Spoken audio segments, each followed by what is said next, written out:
যিশু ও নীলাঞ্জনার বিচ্ছেদ নিয়ে কী বলল মিমি চক্রবর্তী? বিস্তারিত জানতে ভিডিওটি দেখুন। সত্যি কি মহিলারা নিরাপদ আমাদের সমাজে? ফের উঠল এই প্রশ্ন। আর তার কারণ হলো এবার হুমকি দেওয়া হলো অভিনেত্রী মিমিকে।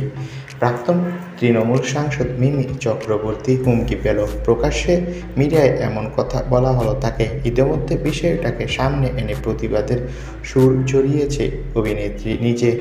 এবার মিমির হয়ে প্রকাশ্যে মাঠে নেমেছে সৃজিত মুখোপাধ্যায়ও। তবে মিমি চক্রবর্তী অন্য আরেকটা বিষয় নিয়েও মুখ খুলেছে যিশু ও নীলাঞ্জনার বিচ্ছেদ নিয়ে।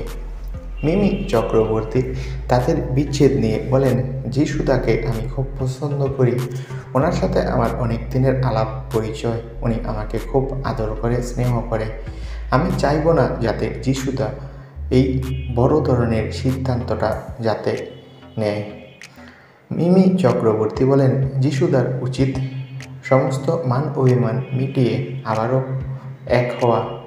এই বিচ্ছেদের পথ থেকে সরে আসার পরামর্শ দেন মিমি চক্রবর্তী। তো বন্ধুরা, মিমির এই পরামর্শে তোমাদের মন্তব্য কি? কমেন্ট বক্সে তোমাদের মতামতটি জানিয়ে দাও। আর আমাদের চ্যানেলটি সাবস্ক্রাইব করে পাশে থাকা বেল আইকনটি বাজিয়ে রাখো। ধন্যবাদ।